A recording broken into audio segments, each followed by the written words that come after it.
The late summer tourism numbers in southern Vancouver Island may be encouraging, but there is a call tonight for drastic action to protect the industry. Canadians are flocking to the U.S. in greater numbers, drawn by the strong loonie and an increase in the exemption on duty-free shopping. And more Canadians, as many as 5 million last year, are choosing to fly out of U.S. airports because it's cheaper.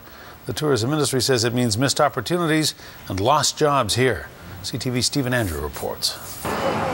Visitors to Victoria are becoming part of a dying breed. Part of the problem?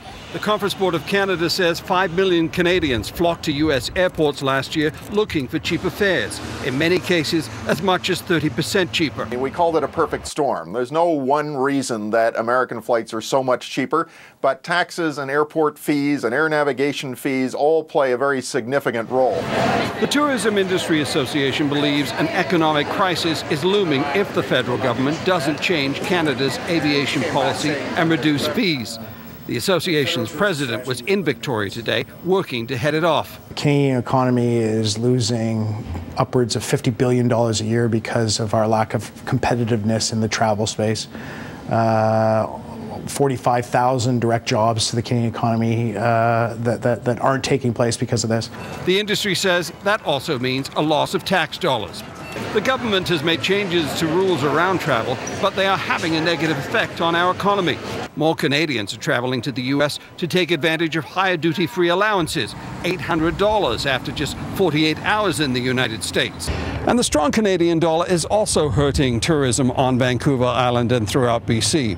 Where once U.S. tourists would flock to the island looking for a deal, it's now becoming harder to attract them. And for Canadians who would once settle for a staycation, they're now being enticed to the U.S. The U.S. marketing machine that's going on right now, for the first time ever, they've gotten their act together and are spending $230 million in the U.S. on tourism marketing. So they're drawing a lot of Canadians south. And we rely on that domestic market.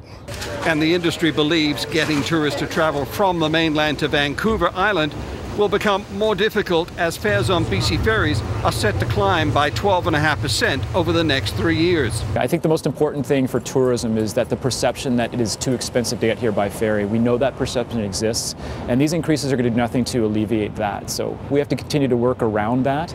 Tourism Victoria says that is going to require help from the BC government, pointing to other provinces and countries that are increasing their tourism marketing budgets. Stephen Andrew joins us now live with more on the story. Stephen, in the face of all of this, the numbers from August look pretty good. More hotel rooms in Greater Victoria occupied. How does that translate into the shoulder season we're in now?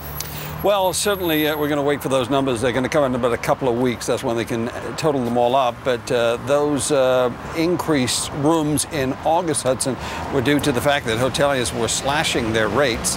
And they continue to do that even through the good weather. But tourism expert Frank Burry says, you know, that's simply not the way to go. Discounting is only going to go part of the way. Now, the government may be slowly listening to the industry. Next month, there's a tourism conference in Vancouver.